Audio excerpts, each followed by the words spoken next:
여러분 안녕하십니까. 나우경제브리핑의 김종우 선생입니다. 오늘 배당나기를 맞아서 고배당 중심주들이 상당히 많은 낙폭을 보여주고 있습니다. 시장 상황도 상당히 좋지 않게 흘러가고 있는 상황인데요. 금호그룹주들은 유동성 우려로 급락하고 있습니다. 이렇게 시장에 악재가 쏟아지면서 코스피, 코스닥 양시장 모두 약세를 이어나가고 있습니다. 오늘 출발은 그리 나쁘지는 않았습니다. 코스피가 0.6% 정도 내리면서 출발을 했지만 코스닥이 0.1% 오르면서 출발을 했습니다. 어제 급등세를 보였던 원전 관련주들은 차익 실현 매물이 나오면서 조금씩 엇갈리는 모습을 보여주기도 했습니다. 동시효과 상황부터 한번 짚어보고요. 자세히 이야기 나눠보도록 하겠습니다. 네, 먼저 코스피 시장부터 살펴보도록 하겠습니다. 코스피 지수가 1% 정도 낙폭을 보여주고 있는데요. 삼성전자가 현재 보합권입니다. 포스코가 1.4% 내리고 있고요. KB금융 그리고 한국전력 1.3%와 1.1% 하락하고 있습니다. 신한지주가 2.5% 내리고 있는데요. 금호그룹 유동성 문제가 다시 불거지면서 금융업종들이 상당히 불안한 흐름을 보여주고 있습니다. SK텔레콤 대표적인 고배당주라고 말씀드릴 수 있을 것 같은데요. 오늘 4% 가까운 낙폭을 보여주고 있습니다. KT가 최근에 명예퇴직자를 모았고 이번에 최종 확정을 했습니다. 그에 따라서 통신주들의 주가가 상당히 좋지 않은데 이 명예퇴직자 수와 또 그만큼의 통신사들의 순이익이 반비례할 것이다. 이런 이야기가 조금씩 나오고 있는데 그에 대한 영향으로 풀이가 되고 있습니다. LG디스플레이가 보합권 그리고 하이닉스, LG화학, 현대모비스 모두 비싼 흐름을 보여주고 있습니다. 현대중공업은 0.2% 정도 오르고 있고요. LG가 1.1% 하락하고 있습니다. 우리금융이 5.8%, KT가 2.9% 급락하고 있습니다. 통신주들 제가 말씀드린 대로 오늘 상당히 부실합니다. 롯데쇼핑, 삼성화재 모두 1%대 낙폭을 보여주고 있고요. KTNG와 외환은행, 두산중공업이 낙폭이 어느 정도 나오고 있습니다. 두산중공업 어제 가격 제한폭까지 오르면서 오늘장도 조금 기대가 됐는데 막상 뚜껑을 열어보니 약세장을 꾸준히 유지하고 있습니다. 삼성전기가 1.9% 오르고 있고요. 삼성물산, 현대건설 어제의 강세를 오늘도 나가고 있습니다. 기아차는 0.5% 하락하고 있습니다. 기업은행, 현대제철, 하나금융지주 모두 하락하고 있습니다. 삼성카드는 약보합권이고요. 삼성 SDI가 현재 0.6% 정도 오르고 있습니다. SO일이 5%대 낙폭을 보여주고 있고요. GS건설 2.6%, 아모레퍼시픽 1.6%, 삼성중공업이 1.4% 내리고 있습니다. 삼성테크윈 그리고 아모레퍼시픽이 1.6에서 1.7%대의 낙폭을 보여주고 있고요. 삼성엔지니어링과 삼성증권은 0.1에서 0.9%대의 상승세를 보여주고 있습니다. 대우증권, 대우건설 모두 부진하고요. 대한항공 역시 비싼 행보를 보여주고 있습니다. 고려아연이 1.4%, LS가 1.7% 내리고 있습니다. 한화는 1.6% 오르고 있고요. NC소프트가 3.5% 급등하고 있습니다. 이어서 코스닥 시장도 한번 살펴보도록 하겠습니다. 대장주 서울반도체가 0.4% 정도 하락하고 있고요. 셀트리온은 2.4% 오르고 있습니다. 동서가 3.2% 급락하고 있습니다. 네오히스게임스가 5.2% 오르면서 오늘 게임주의 흐름도 상당히 좋습니다. 성광밴드가 1.4%, SK컴스가 2.3% 오르고 있습니다. SK컴스는 2.6% 지금 오르면서 15,000원 선을 터치를 했습니다. 이후 아주 좋은 흐름을 보여주고 있는데 최근 들어서 주가가 강세장을 계속해서 이어나가고 있습니다. 코미팜은 보합권이고요. 네오세미테크는 5.2% 급등하고 있습니다. GS홈쇼핑이 4.6% 하락하고 있고요.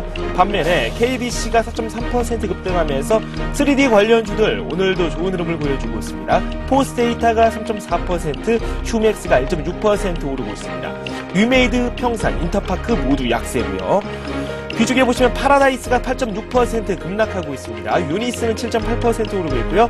다날이 11.8% 오르고 있습니다. 소액결제 관련주들도 오늘 시장 상황 상당히 좋습니다. 우측을 보시면요. SD가 3.2%, LNF가 3.8%, 위쪽에 있는 중국 엔진 집단이 1.5%, 네페스가 1.4% 오르고 있습니다. 이렇게 해서 동시효과 상황 어떤지 한번 살펴봤습니다. 네, 코스피, 코스닥 양시장 모두 약세장을 이어나가고 있네요. 잠시 후에 돌아오겠습니다.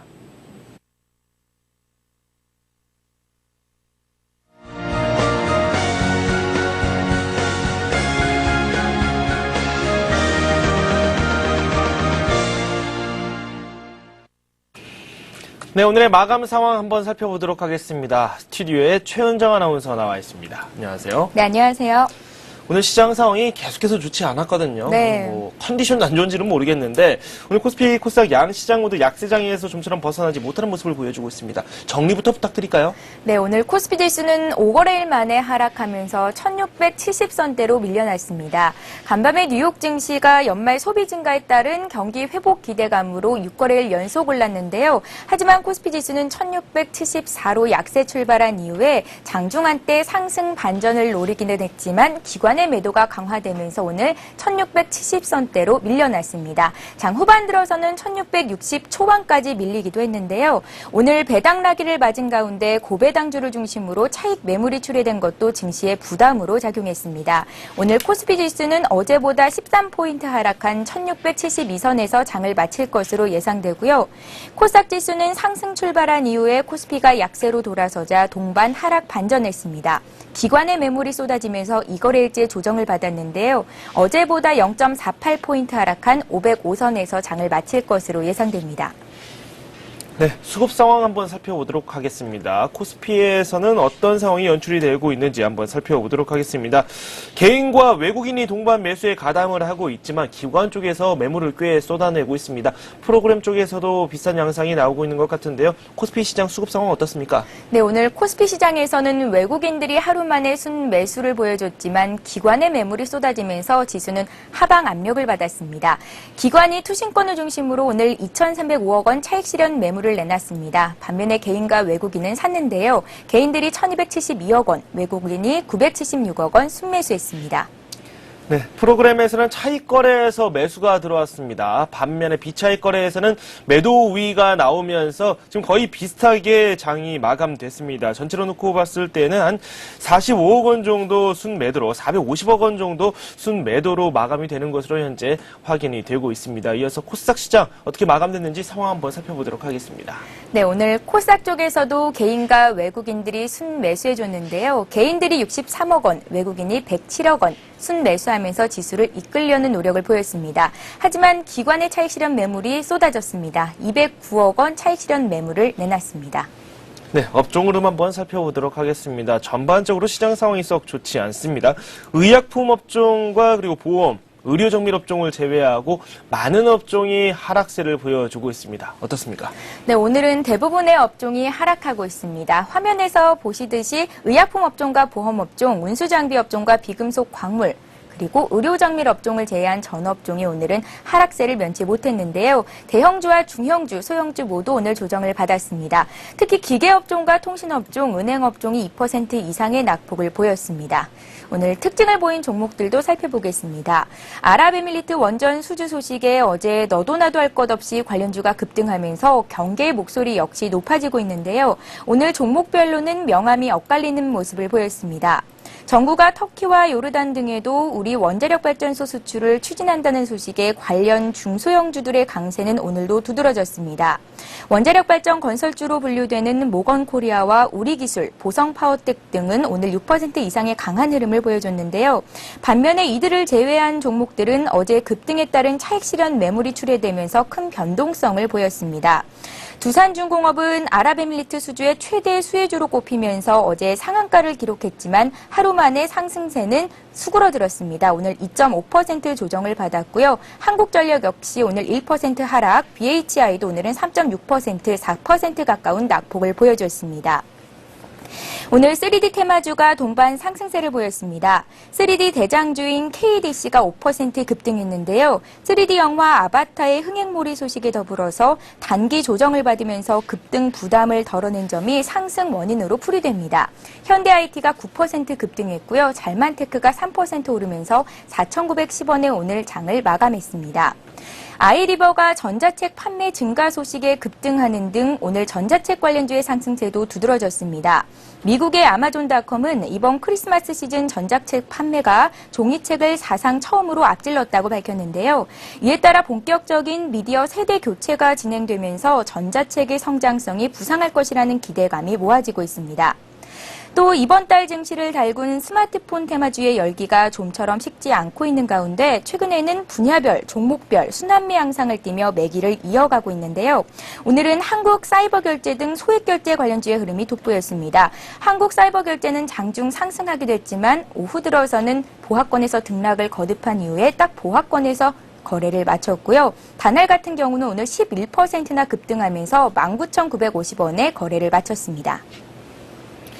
네, 이어서 상한가 기록한 종목들 어떤 종목들이 있는지도 더 살펴보도록 하겠습니다. 소개해 주시죠. 네, 오늘 가격 제한폭까지 오른 종목들 보겠습니다. 에이텍이 실적 호전과 한국 스마트카드에 대한 상장 기대감으로 오늘 급등했습니다. 또 어제 장마감 후 200억 규모의 CB 발행을 결정했다고 공시한 바이넥스가 가격 제한폭까지 급등했고요. 그 밖에 동일벨트, 광진실업, 우리기술 등이 가격 제한폭까지 올랐습니다. 아시아 지역으로 시선을 잠시 옮기도록 하겠습니다. 중국 증시가 장중 내내 약세장을 이어나가다가 조금 전에 다시 상승 반전하는 모습을 보여주고 있습니다. 일본 증시 역시 상승하면서 장을 마감한 것으로 확인이 되고 있는데 종합적인 장 상황 한번 살펴볼까요? 네, 오늘 주요 아시아 증시가 혼조세를 보이고 있습니다. 일본 증시가 장중 내내 약세 흐름을 보였지만 장 후반 들어서 상승 반전한 모습입니다. 오늘 일본 니케이 지수는 어제 종가보다 0.04% 상승한 1638선에서 오후장을 마쳤습니다. 일본 증시는 엔화의 약세 흐름에도 불구하고 어제 급등한 데 따른 차익 실현 매물이 쏟아지면서 장중 내내 약한 모습을 보였는데요. 은행들의 증자 우려가 부각된 것도 증시에는 하방 압력을 가했습니다. 오늘 일본 니케이 지수는 하지만 오후 들어서 상승 반전에 성공하면서 1630선을 회복했습니다. 그 밖에 주요 아시아 증시 흐름 보겠습니다. 네, 중국 상해종합지수가 장중 등락을 거듭하고 있습니다. 현재는 강보합권에서 소폭 상승하고 있는 모습인데요. 중국 증시가 어제 상승 하루 만에 하락하는 모습을 보였지만 오늘 유가와 금속 가격 상승을 비롯한 상품 가격 강세가 보여지면서 증시에는 긍정적인 작용을 하는 모습입니다. 중국 정부가 부동산 시장의 과열을 막기 위해 더 많은 대응책을 내놓을 것이라는 관측이 부각되면서 관련주들은 약세를 보이고 있는 것으로 풀이됩니다. 반면에 홍콩 증시가 소폭 하락하고 있는데요. 항생지수와 홍콩 H지수 모두 약보합권에 들어서 있고요. 베트남 지수가 오늘 1%대로 조정을 크게 받고 있습니다. 네, 환율 시장도 한번 점검해 보도록 하겠습니다. 원달러 환율이 80전 오른 채 출발했습니다. 1171원에 첫 거래가 시작이 됐는데 오늘 오름폭을 늘렸다 줄였다를 반복하는 모습을 보여주고 있습니다. 어떻습니까? 네, 연말 최종 거래일을 하루 앞두고 거래가 한산한 가운데 오늘 원달러 환율이 1170원대 초반에서 등락을 거듭했습니다. 차트 보면서 설명드리겠습니다. 달러화가 반등하고 국내 증시가 조정을 보이면서 환율 상승에 압박을 가하는 분위기였습니다. 오늘 서울 외환시장에서 원달러 환율은 전 거래일보다 80전 상승한 1171원에 강보합으로 개장한 이후에 1171원을 고점으로 또 1169원을 저점으로 해서 오늘 좁은 등락을 하는 정도에 머물렀습니다. 시중은행의 한 외환딜러는 외환시장에 특별한 재료는 없고 거래량이 부진한 가운데 실수급에 의해 환율이 움직이는 모습이었다면서 연말을 맞아 수출업체의 달러 매도 물량이 나오고 있지만 1170원 아래쪽에서는 결제 수요가 대기하면서 수급 공방을 벌이는 장세가 이어졌다고 설명했습니다. 네, 오늘 원달러 환율 1원 오른 채 마감됐습니다. 1171원 20전에 마감이 됐고요. 다른 지수 어떻게 끝났는지 확인해 보도록 하겠습니다. 코스피, 코스닥 모두 하락했습니다. 코스피가 0.7% 내리면서 1675포인트로 마감됐고요. 코스닥은 0.09% 내린 505포인트를 기록했습니다. 이어서 자세한 오늘장 소식 더 알아보도록 하겠습니다. 신한금융투자의 최승훈 과장 전화 연결되어 있습니다. 안녕하십니까? 예, 안녕하십니까? 네, 먼저 오늘 시장 상황 점검부터 해볼까요? 예, 국내 증시는 장중반 개인 선물 매도로 인한 변동성 확대와 기관의 대규모 차익 매물로 지수는 하락 마감을 했지만 우려했던 프로그램의 차익 매물 출현은 없었고 배당락을 감안한 지수로 마이너스 20포인트 정도로 봤을 때 지수상에 큰 조정 없이 마감을 했습니다. 외국인은 지수 하락 시 매수하는 모습을 보이면서 1,000억 원가량 금융주를 위주로 순매수를 했고요. 기관은 개별 종목군으로 매수세를 이어갔습니다. 특이한 점은 전일 매도세를 보이던 한국전력으로 외국인과 기관의 매수세가 유입이 됐고요. 금일 거래가 재개된 한진해운은 분할된 한진해운에 대한 긍정적인 분석이 나오면서 한진해운 홀딩스는 하락, 그리고 한진해운은 상승하며 마감을 했습니다.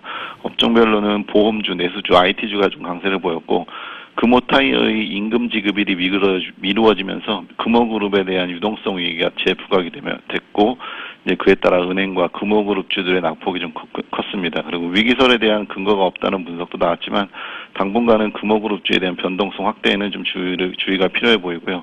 코스닥은 일부 원자력 관련주가 상승세를 여전히 이어갔고 전기차, 전자책 관련주, 디스플레이 관련주 등의 테마주 위주로 강세를 보이면서 마감을 했습니다.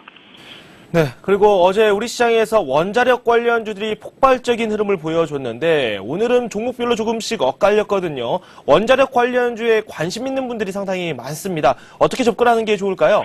예, 전일 아랍에미리트에서 대규모 원자력 발전소를 수주를 하면서 원자력 관련주에는 상승세가 나타났지만 장 후반부터 상승폭을 많이 축소를 시켰고 금일은 대형주를 위주로 하락세를 보이며 이제 차별화되는 모습을 보여주고 있습니다. 원자력 관련주들의 공사는 대형 공사지만 그에 따른 수익성이 기대에 못 미칠 것이라는 분석 때문이라고 판단이 되는데요. 결론부터 말씀을 드리자면 중장기적으로는 향후 20년간 원자력 분야의 대규모 공사가 많이 예정이 되어 있기 때문에 국내 기업의 이번 수주는 그 가능성을 확인시켜준 것으로 판단이 되고요. 비록 수익성은 좀 떨어질 수 있지만 여타 다른 국가에 수출할 능력을 인정받는다는 것에 좀 의미를 두고 향후에도 지금 추진하는 원자력 관련 프로젝트 자체도 많기 때문에 중장기적인 수혜는 충분히 가능하다고 생각이 됩니다. 그렇지만 이번 건으로 급등하기는 좀 무리가 있어 보이고 단기적인 차익 실현 구간이지만 중장기적으로는 원자력 관련주에 대해서 지속적인 관심이 필요하다고 좀 생각이 됩니다. 네, 단기적으로는 조금 그럴 수 있지만 중장기적으로는 접근해 볼 만하다라는 입장을 밝혀주셨습니다. 미국 증시에 대한 이야기를 나눠보도록 하겠습니다. 미국 증시 나란히 상승세를 보여줬고 유럽 증시 쪽에서도 상당한 상승세가 나오면서 우리 증시에도 큰 도움이 될 것이다라는 이야기가 많이 나왔는데 실상 우리 증시에서는 상승세가 나오지 못했거든요. 오늘 밤 미국 증시 어떤 모습을 보여줄까요? 예, 전일 미국 증시는 혼조세를 보이다 장 막판 상승 마감하면서 박스권 돌파와 함께 6거래일 연속 상승 마감을 했습니다. 오후 들어서 FRB가 은행권 유동성을 일부 회수하는 방안을 발표한 것이 좀 악재로 작용을 했고 또 알카에다가 성탄절 여객기 테러와 그리고 추가 테러를 이야기한 것도 악재로 작용을 했지만 기술주가 상승세를 이끌며 악재를 극복하는 모습을 보여주었습니다. 또한 연말 소비가 증가한 것으로 발표가 되면서 유통주도 상승 마감을 했습니다. 최근 미국 증시는 박스권을 돌파하면서 글로벌 증시 강세 분위기에 편승을 하며 여전히 경기 회복 기대감에 무게를 두는 모습입니다. 특히 기술주들의 상승세가 두드러지면서 연말 내를 끌어가고 있는데요. 미국 증시도 당분간 상승 추세는 연말까지는 좀 이어질 것으로 생각이 되고 금일 밤 발표 예정인 소비자 기대지수나 주택가격지수도 긍정적인 수치로 추가 상승에 힘을 보탤 것으로 예상이 됩니다. 네, 시장 상황에 대해서는 상당히 긍정적인 입장을 밝혀주셨습니다. 내일 우리 증시 이제 마지막 장이네요. 어떤 모습을 보여줄지 한번 저희가 예측을 한번 해보는 것도 좋을 것 같은데요. 내일 시황 전망 어떻게 하고 계십니까? 네, 일단 글로벌 증시 강세 분위기에 편승을 해서 국내 시장도 긍정적인 흐름은 당분간은 이어질 것으로 생각이 됩니다. 연말 연휴와 배당을 기피한 투자자들로 인해서 관망세가 짙어지는 분위기지만 전반적인 모양새는 양호한 수준이고 또 외국인 역시 지수에는 관망세를 보이고 있지만 IT, 자동차, 금융주 등 집중력 있는 매수세를 좀 보여주고 있고요. 기관 역시 연말 윈도우 드레싱이 진행이 되면서 종목별 차별화는 점차 심해질 것으로 보여집니다. 전고점을 돌파하거나 돌파를 앞둔 종목 그리고 외국인과 기관의 매수세가 꾸준히 유입이 되는 종목군으로 매매를 좀 압축할 필요가 있고 내년장 초반 시장 역시 큰 흐름에는 변화가 없을 것으로 보이기 때문에 실적 호전 종목군들 특히 IT나 자동차, 금융주 위주로는 여전히 긍정적인 접근이 가능해 보입니다. 네, 도움 말씀 고맙습니다. 예, 감사합니다. 네, 지금까지 신한금융투자의 최승훈 과장과 함께했습니다.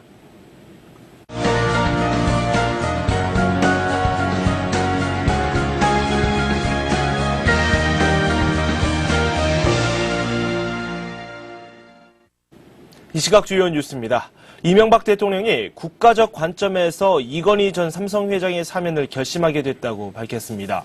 이 대통령은 오늘 오전 국무회의에서 평창이 동계올림픽을 유치하기 위해 이 전 회장의 IOC 위원 활동이 필요하다는 체육계와 강원도민, 경제계의 강력한 청원이 있었다며 이같이 설명했습니다. 이어 이제 심기일전에 세계 스포츠계에서 국가를 위해 기여하고 경제 위기의 한국이 국가 경쟁력을 높일 수 있도록 노력해야 할 것이라고 덧붙였습니다. 이번 특별 사면에 대해 삼성그룹은 정부와 국민에 감사하다며 이 전 회장이 IOC 위원으로서 동계올림픽 유치라는 국민적 기대에 부응하기 위해 최선을 다할 것이라고 밝혔습니다. 은행권의 잔액 기준 예대금리차가 2.5%포인트대로 상승하면서 올 들어 최고치를 기록했습니다. 지난달 은행의 총 대출 금리는 잔액 기준 평균 연 5.80%로 전월보다 0.10%포인트 상승했고 수신금리는 같은 기간 0.33%포인트 하락하며 3.22%를 기록했습니다. 대출금리는 9개월 만에 최고치를, 수신금리는 3년 8개월 만에 최저 수준을 기록했고 잔액 기준 예대금리 차는 2.58%포인트로 전월보다 0.13%포인트 확대돼 올 들어 가장 높았습니다. 한국은행은 은행들이 만기가 도래한 집단 대출을 연장하며 가상금리를 올려 대출금리가 상승했다며 수신금리 하락 속에 예대금리 차가 확대돼 은행의 수익성이 개선됐다고 밝혔습니다. 보험이나 펀드 등 금융상품의 불안전 판매로 3차례 이상 소비자 분쟁을 일으킨 금융회사 직원에 대한 퇴출 제도가 도입됩니다. 금융감독원은 불안전 판매로부터 금융 소비자를 보호하기 위해 내년 1분기 안에 전 금융권역에서 삼진아웃제를 시행하기로 했다고 밝혔습니다. 금감원은 3회 이상 불안전 판매 분쟁이 금감원 소비자서비스본부에 접수된 금융회사 직원에 대해 소속 회사의 소비자 분쟁 이력을 통보할 방침이라고 설명했습니다. 또한 분쟁 이력을 통보받은 회사가 자율적으로 해당 직원을 제재하도록 하고 금감원이 해당 회사를 검사할 때 이를 중점 점검할 계획이라고 강조했습니다. 우리 기업들의 체감 경기가 넉 달째 하락했습니다. 전국경제연합회가 업종별 매출액 순위 600대 기업을 대상으로 내년 1월 기업 경기 실사지수를 조사한 결과 103.1로 나타났다고 밝혔습니다. 기업 경기 실사지수는 4개월 연속 하락세를 보이며 기업 경기 전망의 호전과 부진을 판단하는 기준인 100선을 위협했습니다. 정경련은 소비와 수출 등 실물 지표가 회복되고 있지만 속도가 완만하고 내년도 정부 경제정책과 노사 환경에 대한 불확실성이 커지며 지수 상승을 제한하고 있다고 분석했습니다. 네, 내일이면 우리 증시 올해 마지막 장이 열립니다. 기분 좋게 새해를 맞이하기 위해서 차분하게 내일을 또 준비하시기 바랍니다. 오늘 저희가 준비한 소식은 여기까지입니다. 저는 1시간 뒤에 다시 찾아뵙도록 하겠습니다. 여러분 고맙습니다.